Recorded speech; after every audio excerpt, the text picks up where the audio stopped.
শিক্ষার্থীরা তোমরা কেমন আছো? আশা করি ভালো আছো। আমাদের এখন শিক্ষা প্রতিষ্ঠান বন্ধ, এই কারণে তোমাদের যাতে পড়ালেখায় কোনো ক্ষতি না হয় তার জন্য আমরা স্কুলে এখন অনলাইন ক্লাস শুরু করছি। আজকে আমি নবম শ্রেণীর একটা গণিত ক্লাস নেব, আর গণিতের যে অংশটা ক্লাস নেব সেটা হচ্ছে ত্রিকোণমিতি। এটা তোমাদের সম্পূর্ণ নতুন জিনিস। আগে এর পর্যন্ত তোমাদের ত্রিকোণমিতি ছিল না, নবম শ্রেণীতে প্রথম ত্রিকোণমিতি শুরু। তাহলে এই ত্রিকোণমিতি সম্বন্ধে কিছু সূত্র আছে, এই সূত্র নিয়ে আমি তোমাদের সামনে আলোচনা করছি। আর এই ত্রিকোণমিতির সূত্র জানার জন্য আমাদের প্রথমে সমকোণী ত্রিভুজ সম্বন্ধে জানা দরকার। ত্রিভুজ সম্বন্ধে তোমরা আগে জানো সবাই, ত্রিভুজ 6 প্রকার, কোণ ভেদে ত্রিভুজ 3 প্রকার, বাহু ভেদে ত্রিভুজ 3 প্রকার। কোণ ভেদে যে ত্রিভুজ 3 প্রকার আছে এর মধ্যে একটা ত্রিভুজ আছে সমকোণী ত্রিভুজ। ওই সমকোণী ত্রিভুজ সম্বন্ধে আমি প্রথম আলোচনা করে দেখো। সমকোণী ত্রিভুজের চিনার উপায় কি?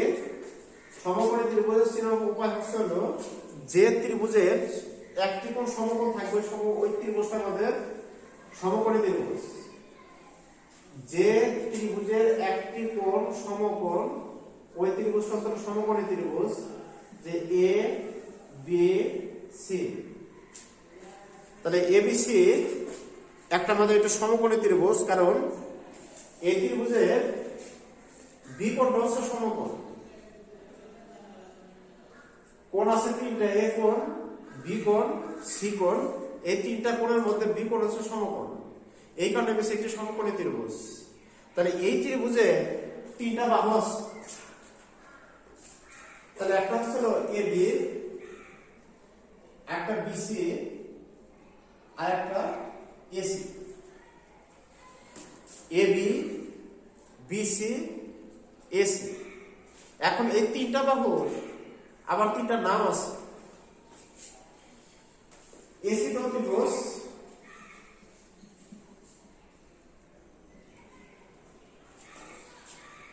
লম্ব এবিও হতে পারে, আবার লম্ব বিসিও হতে পারে।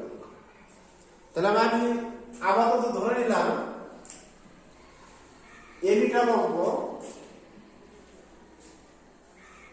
আর বিসিটা ভূমি। এখন লম্ব, ভূমি, অতিভুজ এই তিনটা কি করে চিত্র থেকে চিনবা এটা খেয়াল করো। প্রথমে অতিভুজ চিনার উপায়টা দেখো। অতিভুজ কি করে চিত্র থেকে চিনা যায়? অতিভুজ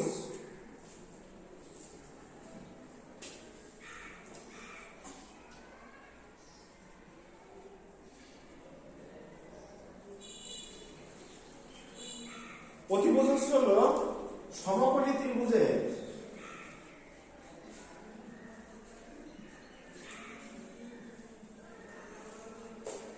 সমকোণের বিপরীত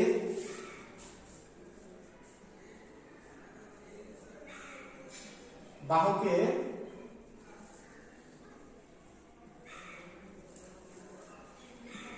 অতিভুজ বলে। সমকোণী ত্রিভুজের সমকোণের বিপরীত বাহুকে অতিভুজ বলে। তাহলে এখানে চিত্র যে সমকোণী ত্রিভুজের চিত্র আছে, এখানে দেখো এই সমকোণী ত্রিভুজের বি কোণটা হচ্ছে সমকোণ। এই সমকোণী ত্রিভুজের বি কোণ হচ্ছে সমকোণ। এই সমকোণের যে বিপরীত বাহু, তার বিপরীত বাহুর নামটা কি? এসি। তাহলে এসি হচ্ছে অতিভুজ, এই অতিভুজ।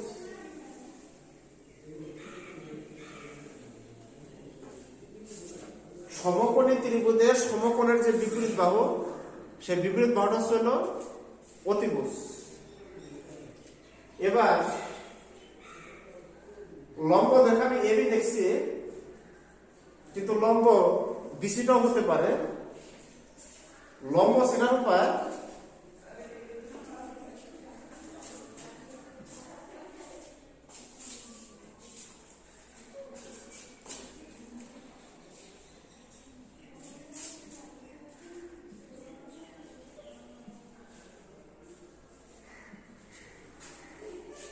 সূক্ষ্মকোণের বিপরীত বাহুকে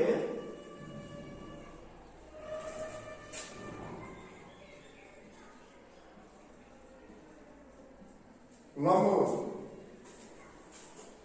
যে সূক্ষ্মকোণটা দেওয়া থাকবো ওই সূক্ষ্মকোণের যে বিপরীত বাহু, ওই বিপরীত বাহুটা কি লম্ব। তাহলে এখানে যদি আমি সি কোণটা সূক্ষ্মকোণ ধরি, তাহলে এই সূক্ষ্মকোণের যে বিপরীত বাহু, তাহলে সেই বিপরীত বাহুটা লম্ব, মানে এ বিটা লম্ব। আর সূক্ষ্মকোণ যদি এ ধরে, তাহলে এ কোণের যে বিপরীত বাহু বিসি, সেই বিসিটা কি লম্ব। মানে সূক্ষ্মকোণ এ ধরলে এ বি লম্ব, আর সূক্ষ্মকোণ যদি সূক্ষ্মকোণ যদি সি ধরি তাহলে এ বি লম্ব, আর সূক্ষ্মকোণ যদি এ ধরি তাহলে বিসি লম্ব। আবার খেয়াল করো, সমকোণী ত্রিভুজের ভিতরে যে সমকোণটা দেওয়া থাকবে ওই সমকোণের যে বিপরীত বাহু, সেই বিপরীত বাহুটা ছিল অতিভুজ। আর সূক্ষ্মকোণের যে বিপরীত বাহু, সেই সূক্ষ্মকোণের বিপরীত বাহুটা কি লম্ব। আর সূক্ষ্মকোণ তো দুইটা, এ কোণ সূক্ষ্মকোণ, সি কোণ সূক্ষ্মকোণ। সি কোণ যদি সূক্ষ্মকোণ ধরি তাহলে সূক্ষ্মকোণের বিপরীত বাহু হচ্ছে কি এবি, তাহলে এবি লম্ব। এ কোণ সূক্ষ্মকোণ, তাহলে এ কোণের যে বিপরীত বাহু, তাহলে এ কোণটাকে যদি আমরা সূক্ষ্মকোণ ধরি তাহলে এ কোণের যে বিপরীত বাহু বিসি, তাহলে বিসিটা কি লম্ব। তাহলে লম্ব এবিও হতে পারে, বিসিও হতে পারে। লম্ব আর অতিভুজ বাদ দেওয়ার পরে যেটা থাকবে এটা কি ভূমি। এর আমাদের তিনটা বাহুর চিনার উপায়: লম্ব, ভূমি, অতিভুজ। আবারও শোনো কথাগুলো, যে সমকোণী ত্রিভুজের ভিতরে যে সমকোণটা দেওয়া থাকবে ওই সমকোণের যে বিপরীত বাহু, সেই বিপরীত বাহুটা হচ্ছে কি অতিভুজ। আর সূক্ষ্মকোণ, সমকোণী ত্রিভুজের ভিতরে সমকোণ ছাড়া সূক্ষ্মকোণ আছে দুইটা, এ কোণ আর সি কোণ। তাহলে সি কোণটা যদি আমি সূক্ষ্মকোণ ধরি, তাহলে সূক্ষ্মকোণের বিপরীত বাহু হচ্ছে কি, তাহলে এটা লম্ব। আবার এ কোণটা যদি সূক্ষ্মকোণ ধরি, এ কোণের বিপরীত বাহু হচ্ছে কি বিসি, তাহলে কি বিসিটা লম্ব। তা লম্ব আর অতিভুজ বাদ দেওয়ার পর যেটা থাকবে ওইটা হচ্ছে কি ভূমি। তাহলে এভাবে তোমাদের লম্ব, ভূমি, অতিভুজটা চিনার উপায় মনে রাখতে হবে। তাহলে এখন আমরা লম্ব, ভূমি, অতিভুজ দিয়ে ত্রিকোণমিতির কিছু সূত্র আছে, সেই সূত্রগুলো আমি লিখি, দেখো।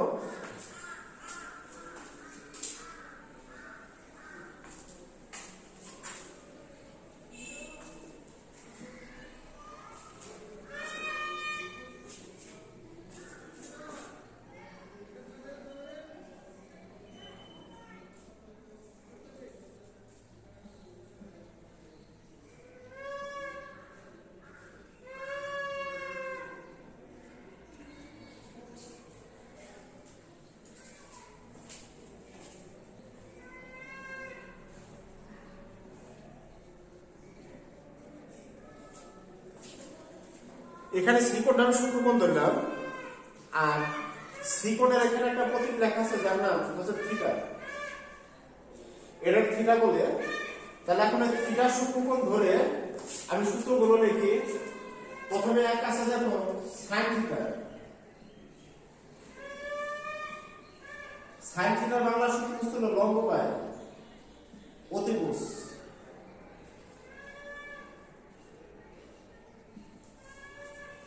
এবার খেয়াল করো, যেহেতু এখানে থিটা সূক্ষ্মকোণ, তাহলে এই সূক্ষ্মকোণের যে বিপরীত বাহু, তার বিপরীত বাহু হচ্ছে লম্ব। তাহলে লম্বের নাম হচ্ছে কি এবি। নিচে আছে অতিভুজ, এখানে সমকোণ তো আছে কি বি। তাহলে বি কোণের বিপরীত বাহুটা কি এসি। তাহলে এসিটা হচ্ছে অতিভুজ, তাহলে এখানে এসি অতিভুজ। এরপর দেখলাম কোসেক থিটা। সাইন আর কোসেক এটা একটার বিপরীত, সাইনের সাথে দেখবা কোসেকের জোড়া কোসেকের সাথে সাইনের জোড়া, এটা সাইনের যে সূত্রটা সেটা যদি উল্টাই দিলে কোসেকের সূত্র হয়। এটা হচ্ছে লম্ব বাই অতিভুজ, সেটা লেখা যায় প্রতিভুজ বাই লম্ব।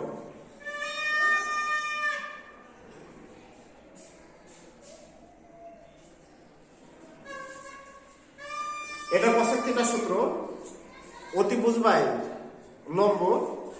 তাহলে এটার সূত্রে দেখো অতিভুজ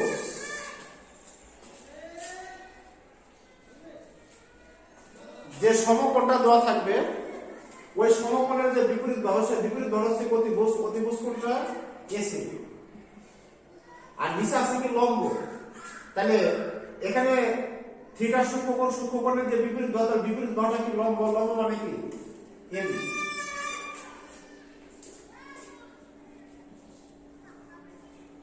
cos থিটা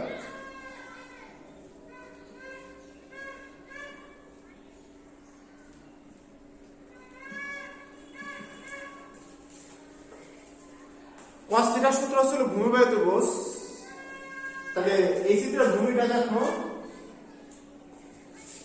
এসি অতিভুজ এবি লম্ব।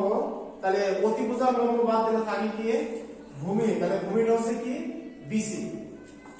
আর নিচে আছে অতিভুজ, অতিভুজের নামটা কি এসি। 50 সাথে জোড়া হয়েছে থেকে সেক থিটা সমান, তাহলে কজের যে সূত্রটা আছে সূত্রের ওটাই দিলে তুমি সেকের সূত্র হয়। তাহলে cos থিটার সূত্র আছে ভূমি বাই অতিভুজ, তার সেক থিটার সূত্রটা লিখবে কি অতিভুজ বাই ভূমি।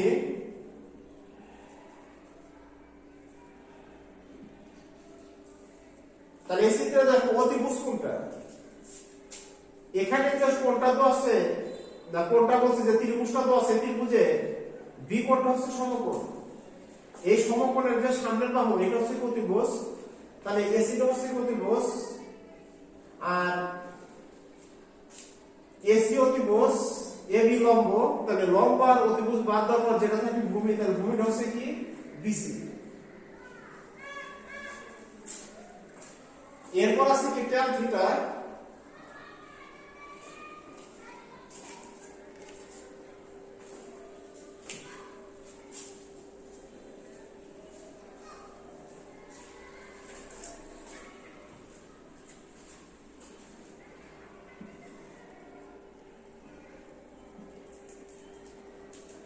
ট্যান থিটার সূত্র ছিল লম্ব বাই ভূমি।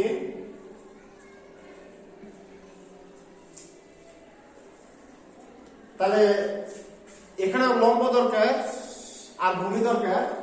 এখানে যেহেতু থিটা সূক্ষ্মকোণ, এই সূক্ষ্মকোণের যে সামনের বাহু, সামনের বাহুটা হচ্ছে কি লম্ব। তাহলে এবিটা হচ্ছে লম্ব,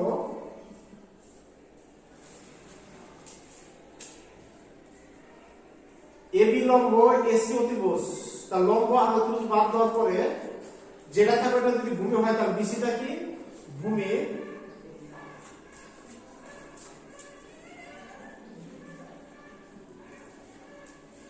ট্যানের সাথে আমার জোড়া হাতে ছিল কটের, তাহলে কট থিটা সমান, তার ট্যান থিটার যে সূত্রটা আছে এই সূত্রের অনুযায়ী যদি কট থিটার সূত্র হয় তাহলে ভূমি বাই লম্ব। তাহলে ভূমি কি বিসি আর লম্ব এবি।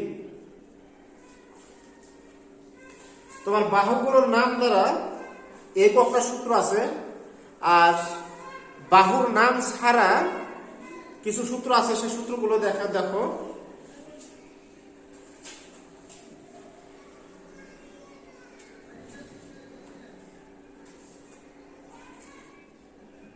সাইন থিটা সমান 1/2 cosec থিটা, আবার cosec থিটা সমান 1/sin থিটা। তো সাইন আর cosec যদি আমরা মনে রাখতে পারি এটা জোড়া, তাহলে সাইনের সূত্র মনে থাকলে আমরা cosec সূত্র লিখতে পারবো, আর cosec এরটা মনে থাকলে সাইন এরটা লিখতে পারবো। এরপর আছে cos থিটা সমান 1/sec থিটা, আর sec থিটা সমান 1 বাই cos থিটা।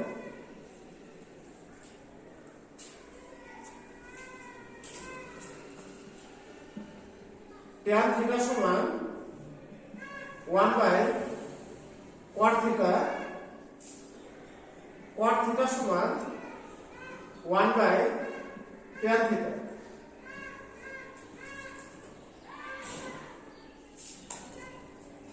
tan আর cot এর আর দুটো সূত্র আছে। tan থিটা সমান লেখা যায় sin theta by cos theta, আর cot থিটা সমান লেখা যায় cos theta by sin theta.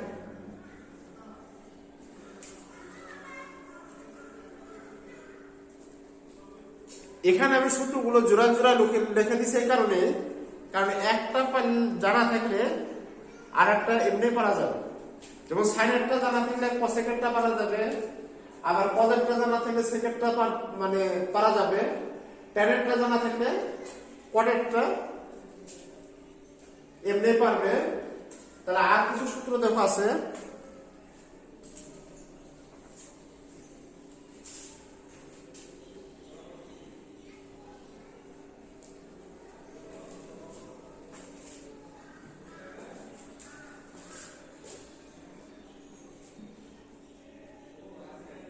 এটা sin square theta plus cos square theta সমান কি 1। এটা আমাদের একটা মেন সূত্র। এখান থেকে আর দুইটা সূত্র বের করা যায়। cos স্কয়ার থিটা আমরা যদি বাম দিক থেকে ডান দিকে নিয়ে যায়, তাহলে বাম দিকে থাকে কি sin স্কয়ার থিটা। ডান দিকে 1 আছে, cos স্কয়ার থিটা বাম দিকে প্লাস, ডান দিকে নিলে মাইনাস cos স্কয়ার থিটা। তাহলে এটা একটা সূত্র যে sin স্কয়ার থিটাটা বামে আছে, cos স্কয়ার থিটা বাম পক্ষে আছে প্লাস, ডান দিকে নিলে কি হবে মাইনাস। তাহলে sin স্কয়ার থিটা সমান 1 মাইনাস cos স্কয়ার থিটা। তাহলে এটা একটা সূত্র হয়। এবার cos স্কয়ার থিটা যদি বাম দিকে রাখি, sin স্কয়ার থিটা ডান দিকে নিলে 1 মাইনাস কি sin স্কয়ার থিটা। এটা একটা সূত্র হয়। এখানে তিনটা সূত্র এই অঙ্কে ব্যবহার করা হয় যে sin square theta plus cos square theta সমান 1, sin স্কয়ার থিটা সমান 1 minus cos square theta, cos square theta সমান 1 মাইনাস কি sin স্কয়ার থিটা। এরপর আরেকটা আছে sec স্কয়ার থিটা সমান 1 প্লাস tan স্কয়ার থিটা। এখান থেকে আর দুটো সূত্র লেখা যায়। যদি 1 আমরা ডান দিক থেকে বাম দিকে নিয়ে আসি, তাহলে 1 বাম দিকে আছে প্লাস 1 ডান দিকে আছে প্লাস, যদি বাম দিকে নিয়ে আসি তাহলে কি হবে মাইনাস, সমান tan স্কয়ার থিটা। আবার tan স্কয়ার থিটা ডান দিক থেকে যদি বাম দিকে নিয়ে আসি, তাহলে sec square theta minus tan square theta সমান কি 1। তাহলে tan স্কয়ার থিটা ডান দিকে আছে প্লাস, বাম দিকে নিলে মাইনাস, সমান কত 1। তাহলে এই তিনটা সূত্র আমাদের অঙ্কে ব্যবহার করা হয় যে sec স্কয়ার থিটা সমান 1 প্লাস tan স্কয়ার থিটা। এটা পারলে নিচে দুইটা সূত্র নিজেরা বের করে নিতে পারবে। তাহলে 1 যদি ডান দিক থেকে বাম দিকে আনি, তাহলে sec স্কয়ার থিটা মাইনাস 1 সমান tan স্কয়ার থিটা হয়।